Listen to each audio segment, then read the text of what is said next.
Good morning, everybody, or afternoon.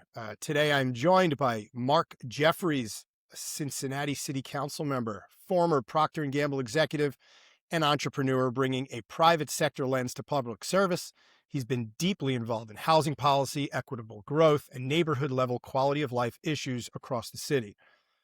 In this conversation, we'll explore how those local priorities intersect with larger federal dynamics and how the city thinks about accountability, funding, and community trust. Council member, how are you? I'm doing well. Thanks for having me. Really appreciate this opportunity. I must just start by saying I think you have wonderful hair, and as a bald man, it's I always think it's important to acknowledge that. I acknowledge a good head of hair when I see one. Somebody was giving me grief in my recent campaign on the hair, and I didn't get it, but that's okay. I'll take it. I'm compliment. Well, no one should be giving you grief, especially on something Nature's like that. There's policy. some, yeah, right, right. There's so much going on in the world, but tell me a little bit about what's going on, top of mind right now, Cincinnati City Council, and for the residents across the city. Yeah, look, I mean, we're sitting here at the end of January. I think the biggest top of mind issue, obviously, is what's happening in Minneapolis. And when is that activity going to come here to Cincinnati? So a lot of anxiety around that issue. What is that going to mean? Here in Ohio, if you remember the presidential campaign, the whole issue that came up of Haitians in Springfield, which is just north of us, quote unquote, eating their dogs, that whole thing. The Haitians come off their temporary status on February 3rd. So there's a lot of speculation. ICE has had some activity here in Cincinnati on the west side. They grabbed the guy who was just going out to get a birthday candles for his kid. No criminal record or anything. So there's a lot of anxiety around that, and just trying to understand how do we scope what we do, right? Because clearly the scope of the local government versus the state government and obviously federal is very different. And so we're shaping that, and there are a couple of things coming forward on it. So it's obviously a very polarized issue, what's happening there. And I'm sure Cincinnati, with its own crime related activity, but also execution of attention of trying to stop what's going on in the crime universe, like every major city, right? Public safety should be top of mind. But because it's so polarized, how do you separate the facts from fiction, the wheat from the chaff, right? Like, how do you determine, for example, you said someone innocent got picked up, right? Or who didn't deserve to be picked, whatever the rationale there. But how do you know what data you're using to make these kind of assessments to say, hey, there's some real legitimate people that are being picked up, and also there's some stuff that's not so good. How do you assess all this?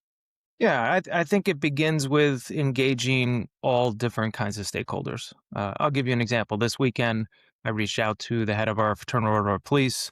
I was endorsed by the FOP, and I said, hey, here's what we're thinking about. Wanted to get your perspective. Look, I mean, we have great relationships with the FBI and DEA, Bureau of Alcohol, Tobacco, Firearms, all those organizations, in the federal government, as most local jurisdictions do. And we rely on them to go after the bad guys and find folks who may have illegal guns or drugs or whatever have you. And so we don't want to do anything to disrupt those relationships. So a lot of it is, I mean, objective data that we have on violent activities. And I always say, I don't care if a person's here legally or without documentation. If they're a violent criminal, then yes, I think we should go after them, because I don't care what your legal status is. If you've been convicted or have a violent offense, then I don't want that type of individual here in the community. So a lot of it begins with that kind of engagement. I'm out in the community a lot. I'm undergoing an initiative called Walking All the 52 Neighborhoods. So I'm about 290 miles into contiguously walking our city.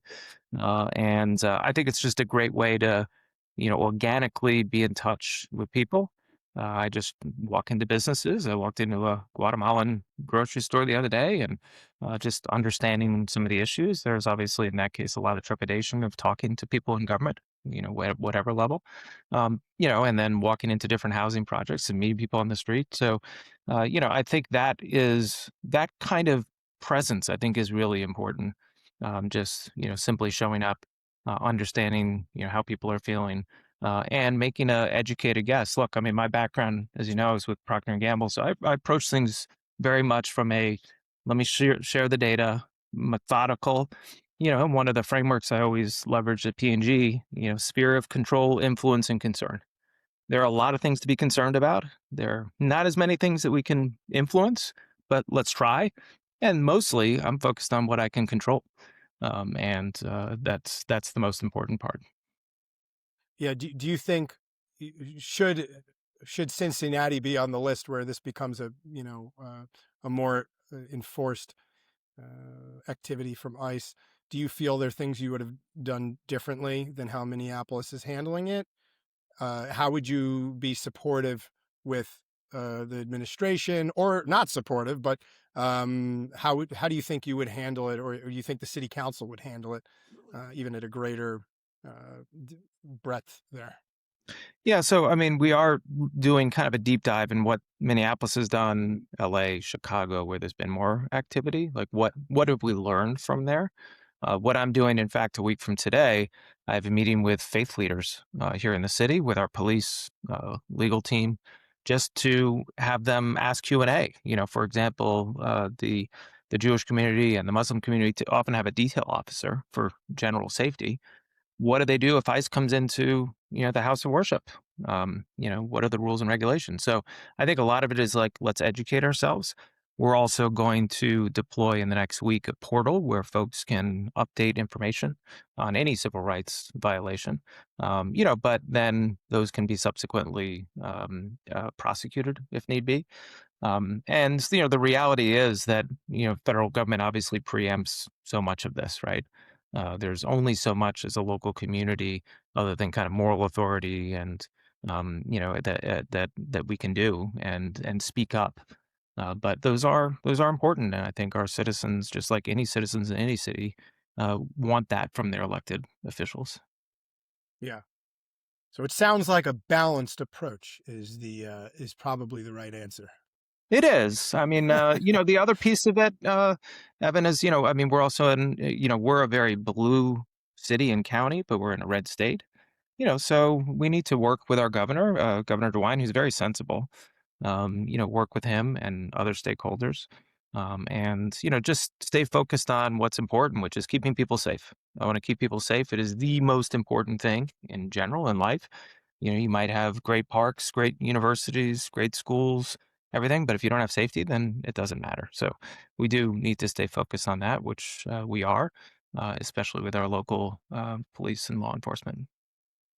Yeah. Do you think what's happening right now, and from the Trump administration, do you think there is a general focus on public safety, or do you think that it's mired in other stuff? But with all the, between the Maduro capture, and ICE, do you feel like these are things are helping with public safety in the long run? I know there are instances, of course, um, but from the war on drugs to gangs and getting the violent people out, overall, helping or hurting?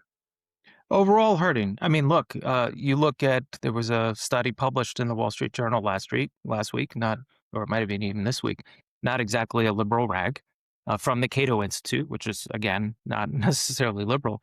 5% of all the apprehensions of folks had a criminal prosecution, or some kind of criminal offense. So in other words, 95% of people that ICE is capturing are not criminals.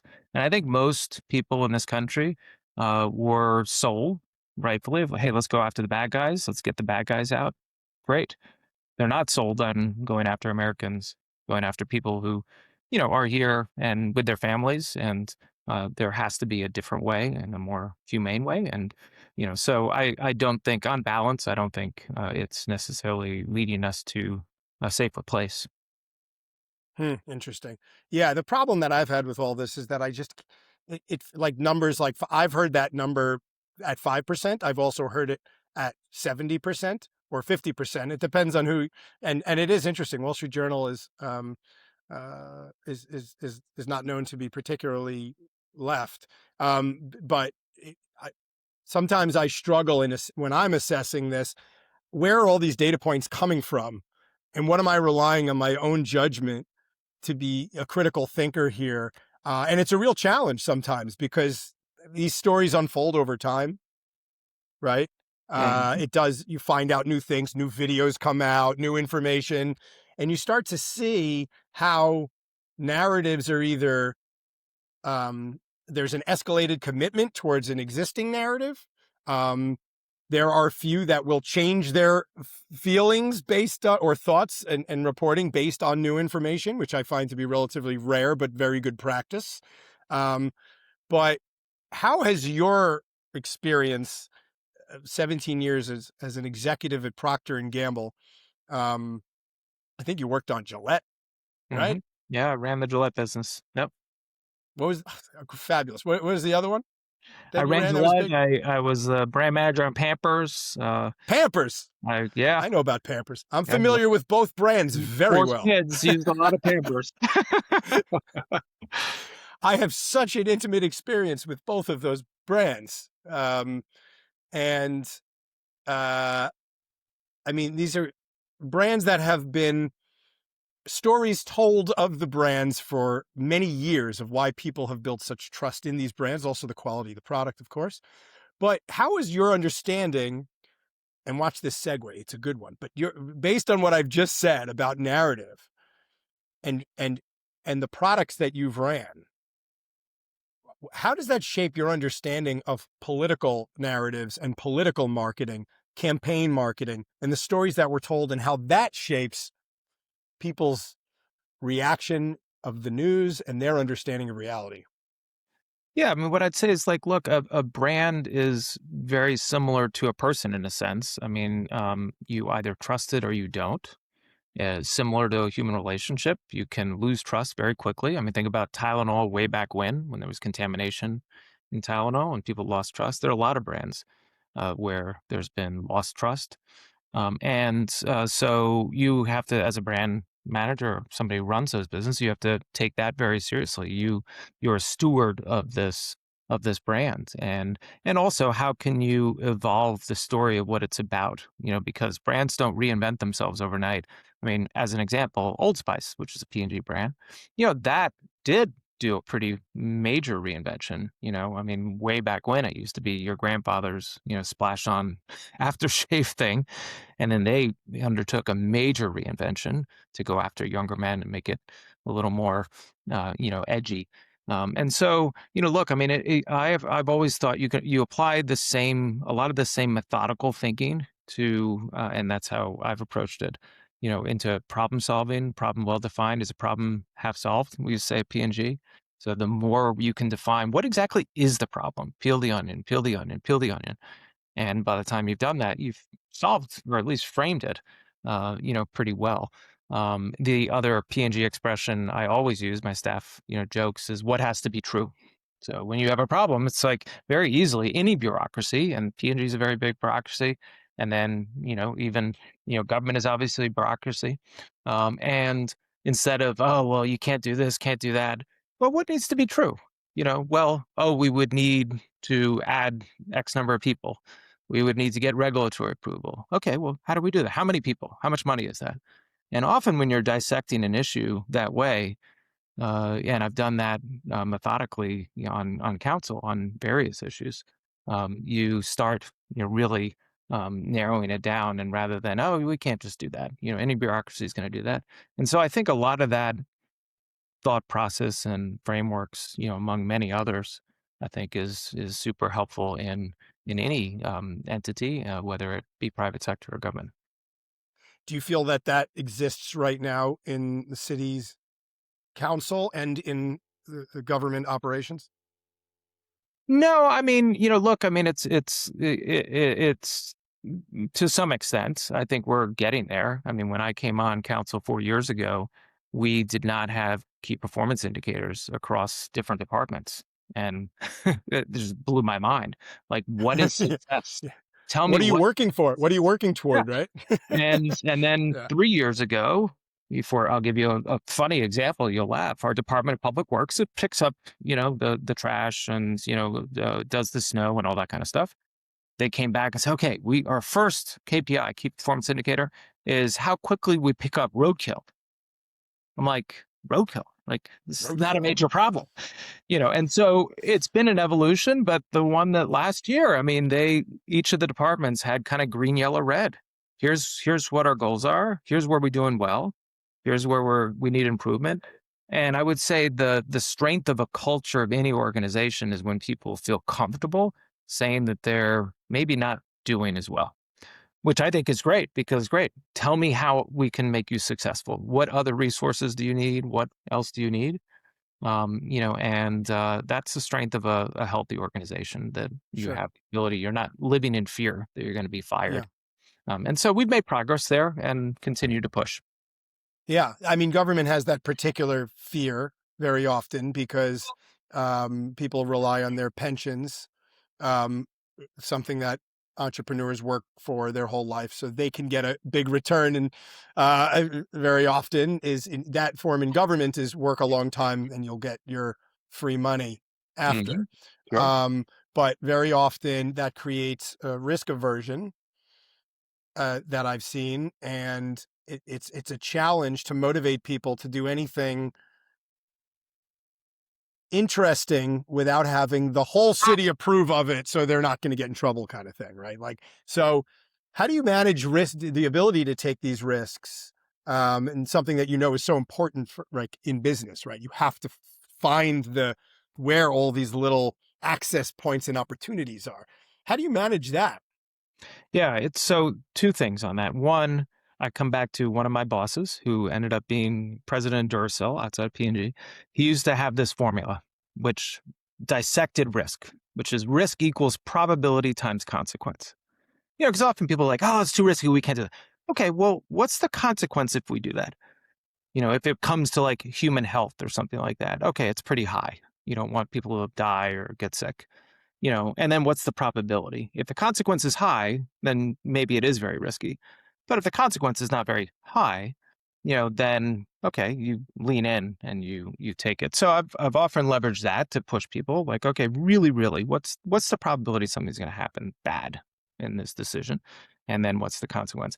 The other is just leveraging data. And I'll give you an example. So on housing, I pushed for a benchmark versus all other cities on all of the development key performance indicators. Because developers are saying, "Oh, we're too slow. We can't do anything." And I go to the building inspection, and they'll say no, no, no. To your point, because nobody gets fired for saying no. You'll get fired for saying yes, and then oops, something happened. Building collapsed or something like that.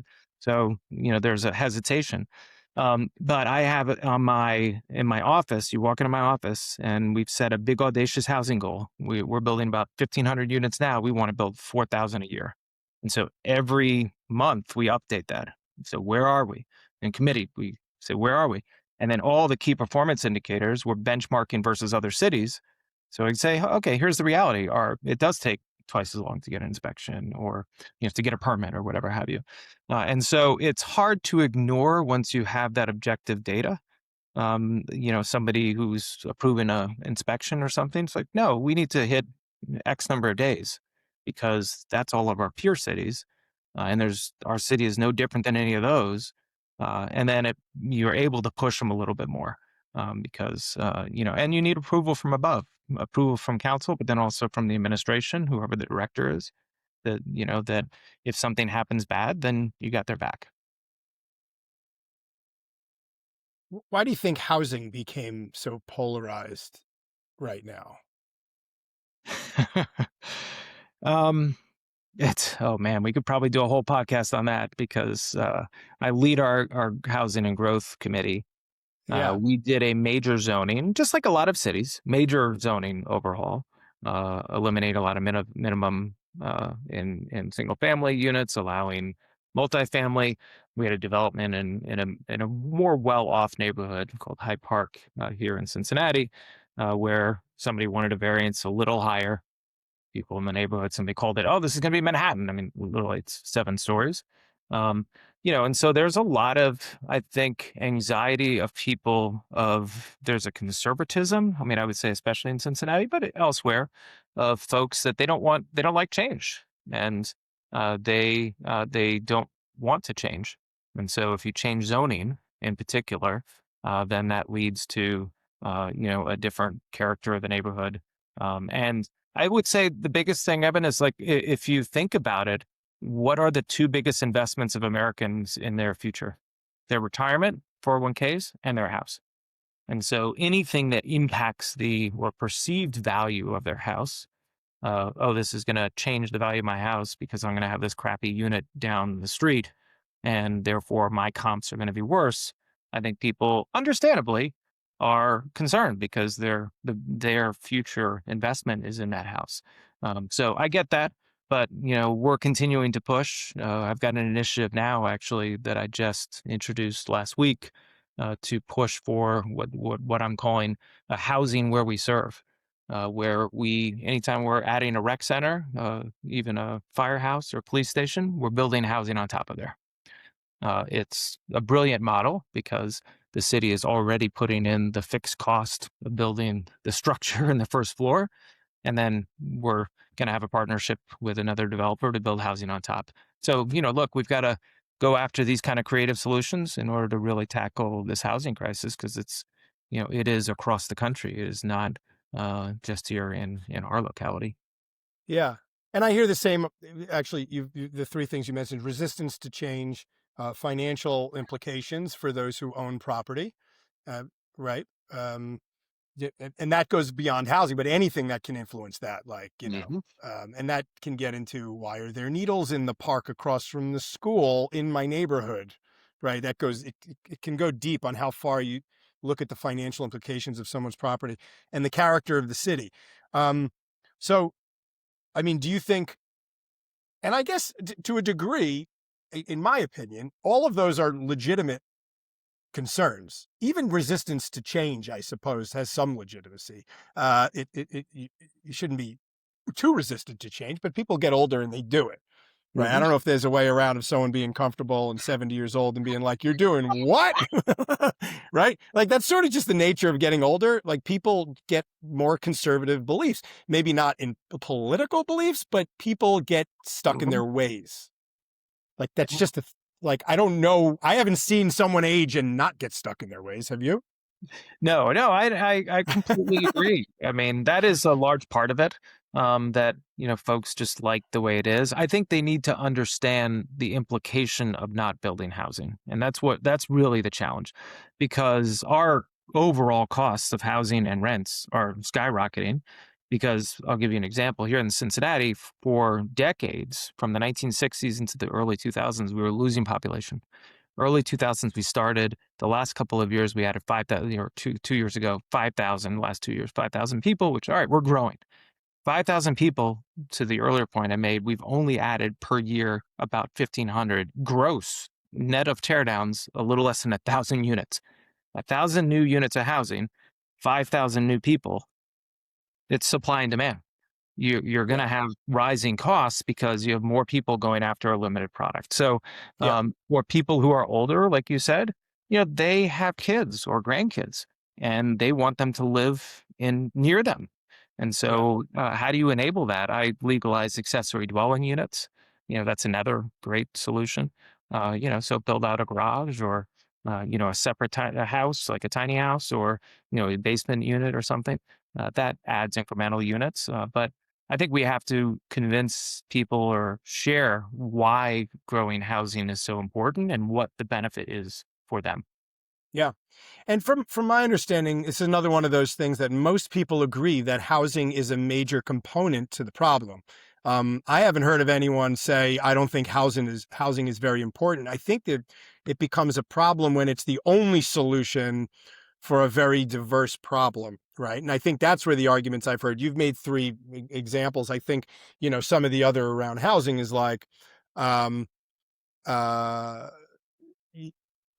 does this fix the problem? Does it fix the population problem? What if you get another 5,000 next year? Can you build twice as many houses that you even planned? How do you manage that? It's similar to like the free build another lane on the freeway argument. Sometimes I hear just the arguments I've heard, right? Like I have this, I don't even take positions on things so often if I don't have to, but I try to like hear all the sides of it, because I think it helps. Very often, if I was trying to build housing, I would want to go first to the three people who disagree, the three types or four types of people who disagree with it, and be like, all right, how do we get you over this hump? Because the loudest voices, the angriest voices are the loudest if they have enough time. Yeah. I mean, the In other thing, politics, right? yeah, I mean, the other thing I would say is like you look at back to the data, the average age of a new first time home buyer now is 40 versus 10, 20 years ago was in their 30s. And then back in the 60s, it was 20 something. So 40 Mhm. years old is the average age of first time home buyer. So if you take out a 30-year mortgage, you're basically paid off when you're 70. Yeah. And, I mean, that is a real problem, that younger people just do not have, because prices have gone up so much, they do not have as much an opportunity to buy a home and then get the equity in most of their working life. Yeah. Yeah. It's a big challenge. I know in California, they've mandated a certain minimum amount of units that every city has to essentially say yes to. And if they don't submit a plan to do it, then uh, people can just build, right? And like without having to go through the city, for example. It happened in Santa Monica, something like Mm. that, where like Wow. they did not submit the forms required to manage this process with the state. And now people were just started building stuff.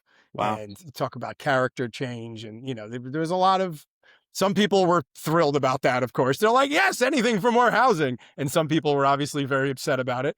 But we've that was a big thing here in California, of course, as well.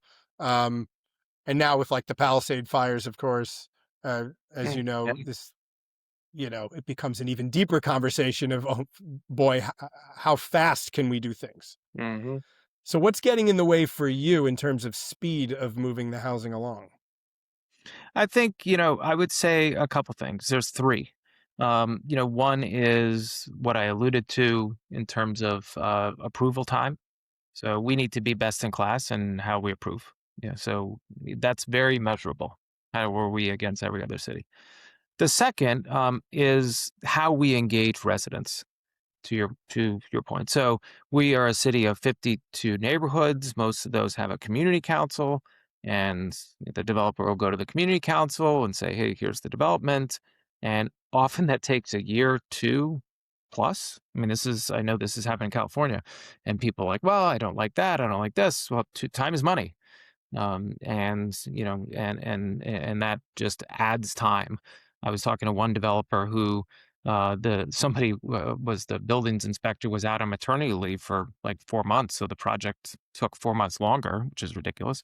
And they had to add $30,000 onto the price of the house as a result because costs went up.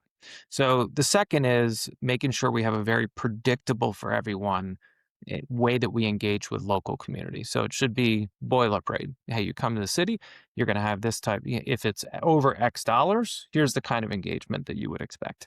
The developer comes and you provide input, and then maybe it's another time or a third time, but very predictable. And that I think is currently a barrier that I think most entities have.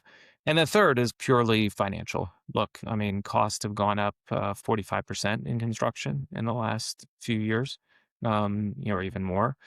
Recently, with some of the tariffs have added cost onto the inputs into housing, and that's been a barrier. So we're looking at creative solutions like how do we leverage our tax incremental financing tools, bonding capability to close gaps. We have an affordable housing trust fund as well that we contribute to. So we try to weave together federal funds, state funds, other funds to provide gap financing for projects.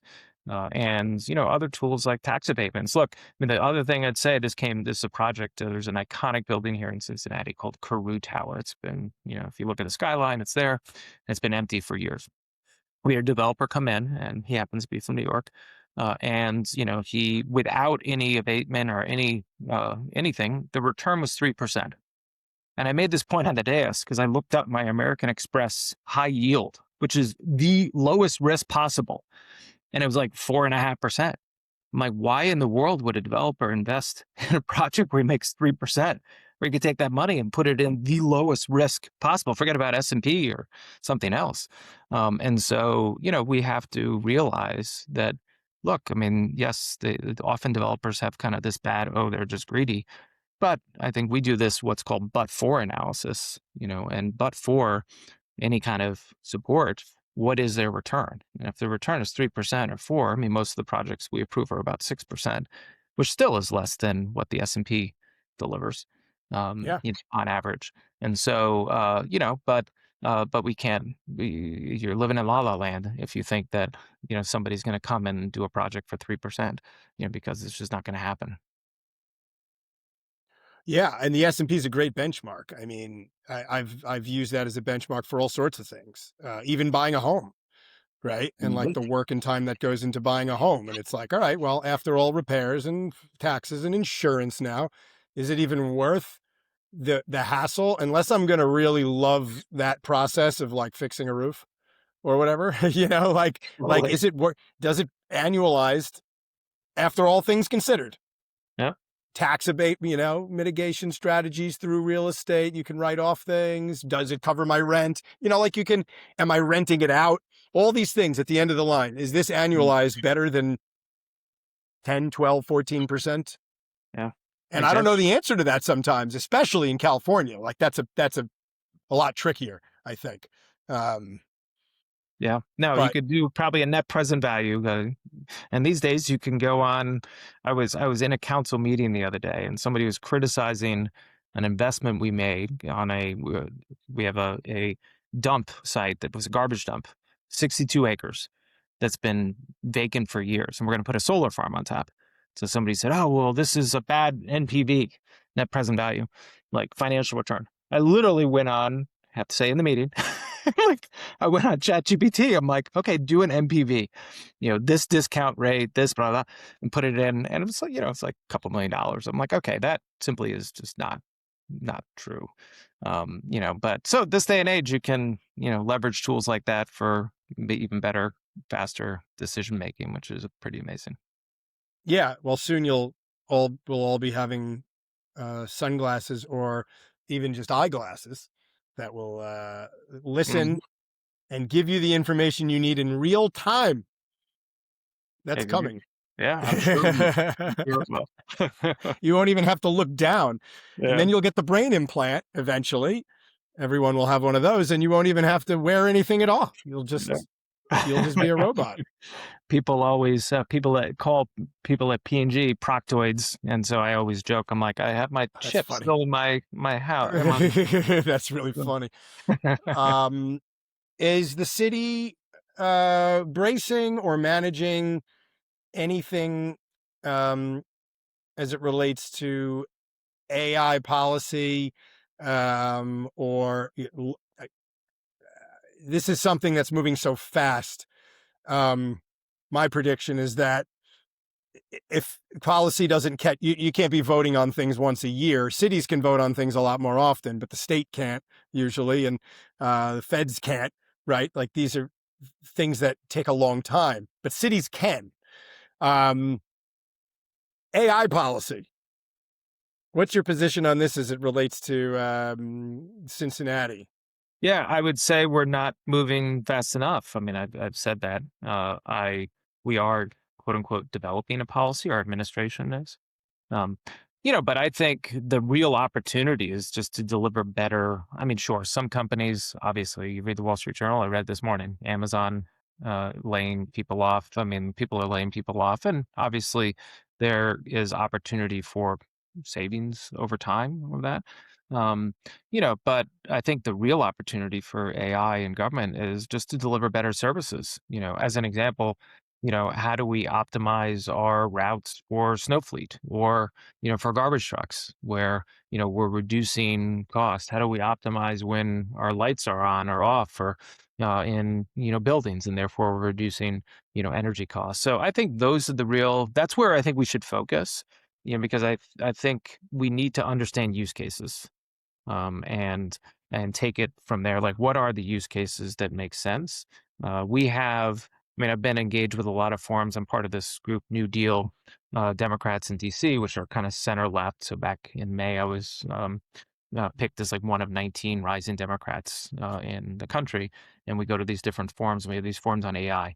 And it's helpful to see what are other entities, states, and localities doing on AI, because obviously nobody's figured it out, and we have to figure out what a policy is. And to your point, once you establish that, it's probably outdated um, after you sign the ink on it, and you got to start again. So Exactly. I've been engaging local folks here. We funded a project to help shape what that looks like, and it can't be something that we roll out in a year or two, because it's just moving so fast. That's right. I find the RFP process to be very similar with that in this day and age. It's like by the time you get the RFP out and people reply and you get the technology implement for in the software sense, let's say, like the needs you had 2 years ago are not the same needs you have today. And it's a very hard thing for governments to be agile. Fortunately, local governments have the ability to be agile when it comes to policy, if they want, Yeah, no, right? we do. And I mean, I live this space outside of council. I own my own company. It's called Foresight. And we have a partnership with a company that for years developed a platform to predict emerging and identify early signals of new technology coming from China for the Pentagon. And we leverage the same platform to predict ingredients that might be of concern. Make America healthy, all these ingredients in different products where people are surprised, oh my God, this causes cancer or, Alzheimer's or whatever. And our platform is predicting a lot of that. So I kind of live in this space of machine learning and AI every day on my other job. Yeah, So it definitely provides a different lens on how should we be approaching it with local government. yeah. You mentioned before that the council, the city leans left, as cities do. Almost all of them, big cities in the country, other than a few exceptions. Um, I think Tulsa and Colorado Springs with the military base. There's a few exceptions, but cities lean left, and areas outside the cities lean red. That's pretty Mhm. much the conversation people should be having is urban and rural, not versus. I don't want to say versus, but that's really the difference, right? Even Dallas, Houston, San Antonio, and Austin all vote blue. Texas, red, Mhm. Yeah. right? So it's very interesting. But you mentioned on the council, either you mentioned it or I researched it and found out that all the council leans left. 9 members. Yeah, we're all exactly. We 9 members, we're all Democrats. I will tell you, it's interesting. I am a vice president on what's called a metropolitan planning organization. Every city, every regional entity has a metropolitan planning organization, NPO. In our case, it's 11 different counties, including in Indiana, Kentucky, way out in the middle of, and I'm the only Democrat on the leadership team. And that is, we had this initiative we launched called More in Common, and a lot of it's just, hey, we do these get-togethers where we have a beer and get to know each other as people. I've reached out and had breakfast with a bunch of the fellow, who are Republican commissioners. We don't talk about policy. We don't talk about policy, just to get to know people. Like, why are you, what makes you tick? Why'd you enter public service? And there's so much commonality there of like the satisfaction of solving people's problems. Um, and that's really important. We have a place out in it's about an hour and a half from here in Appalachia. It's in Adams County. Voted 86% for Trump. and so very different, but we go to Yeah. the local coffee shop and we talk to the owner and just, we don't talk politics, but, very, and I think that's what we need more of, right? Yeah.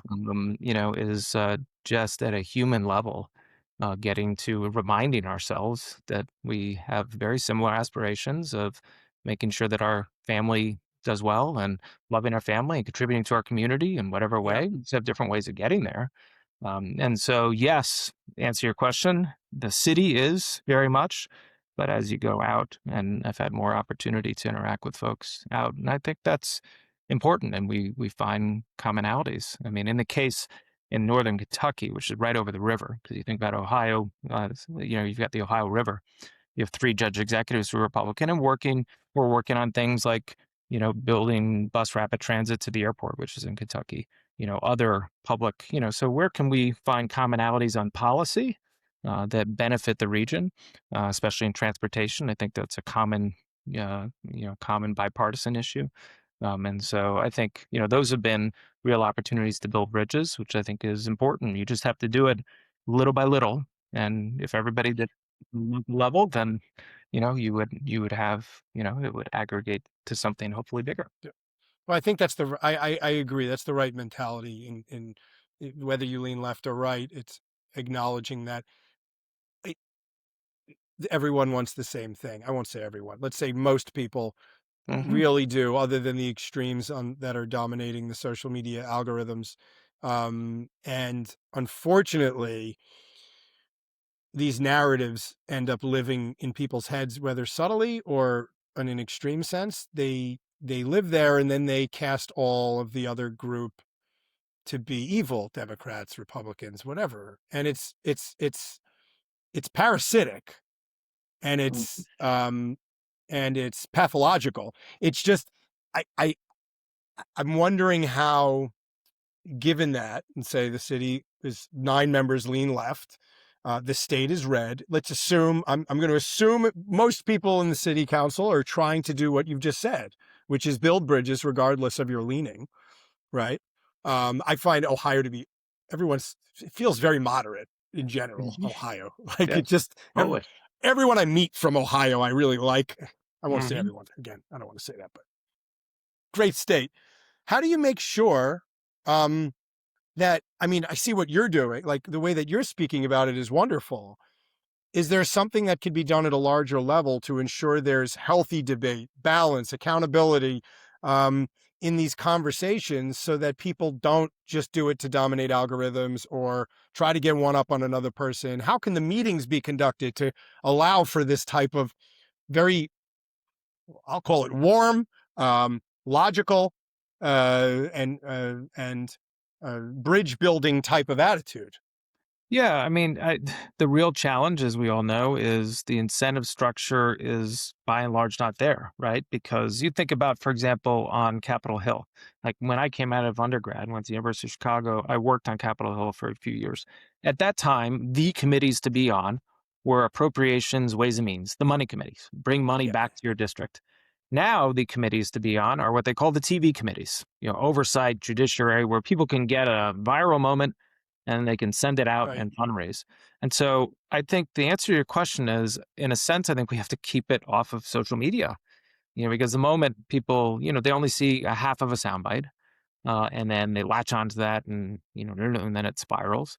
And so to have real, genuine conversations, I think we need them in person, where people look somebody in the face. In social media, I mean, I get it all the time. You have these anonymous people, who are keyboard warriors, and they don't even have their real name on there, and just can attack away, and that's what really destroys a lot of this. And frankly, the attack is on both sides. I mean, I get it from both sides.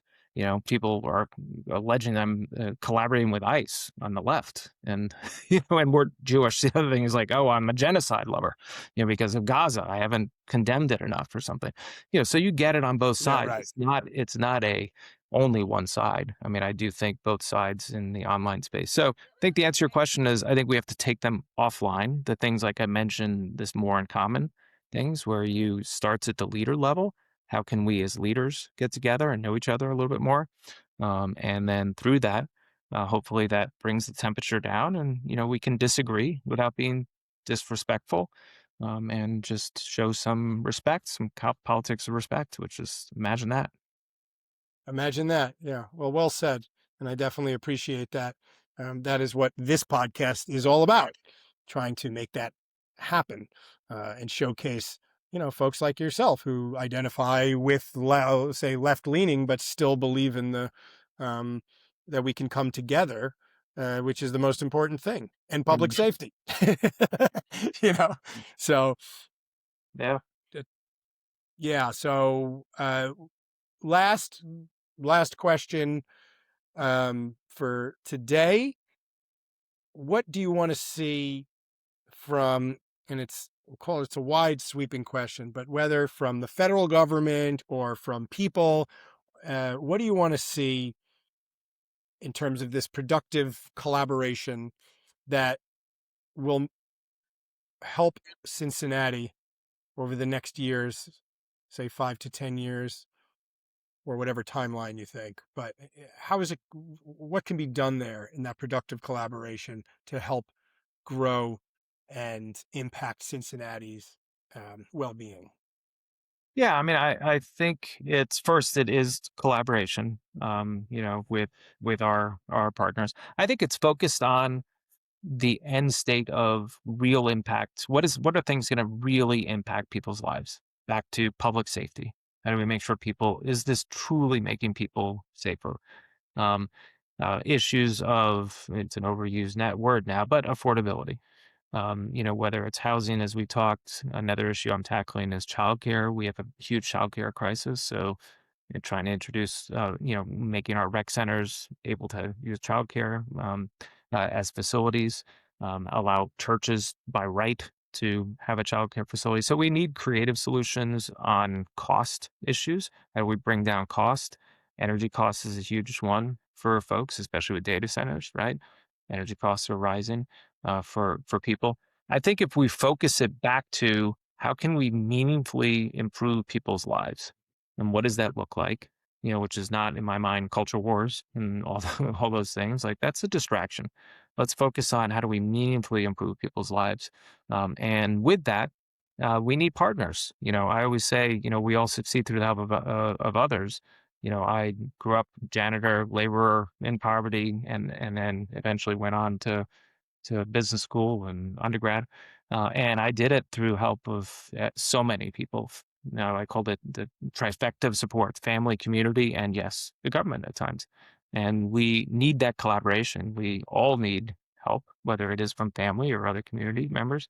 And so, in order to achieve that success of focusing on really meaningful change in people's lives, I think we need to do it together. And that's my hope of that type of collaboration. Excellent. Well, it sounds like you have a great sense of balance for how you see things, and I guess I'm not surprised as an Ohioan, uh, but it's nice to see that that kind of mindset is leading the future of Cincinnati. And I thank you for your service and all the hard work it took you to get here to be able to do this. I know it was quite a journey for you. So thank you again, and I wish you all of the best. And welcome back anytime. It was great to chat. Yeah, likewise. I appreciate the opportunity. I mean, this has been quite enjoyable. So thank you.